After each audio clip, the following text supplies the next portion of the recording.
Life is all about trust. Whether you're trusting it by faith or you're trusting it with fear.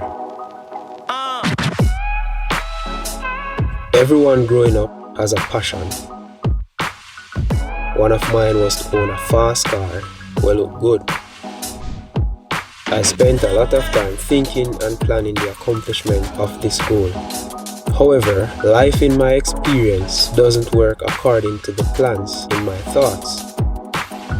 Sometimes I may feel disappointed, or sometimes my expectations may be exceeded. I remember talking with my cousin, sharing life experiences, and his wife invited me to a meditation session.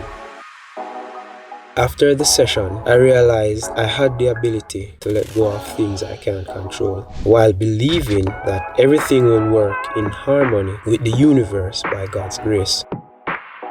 With that being said, I am grateful for every moment in my life. My advice to you, the more you learn, the more you realize you still need to learn. Learn as much as you can and use the knowledge to propel yourself forward. With the right mindset, you can accomplish your goals.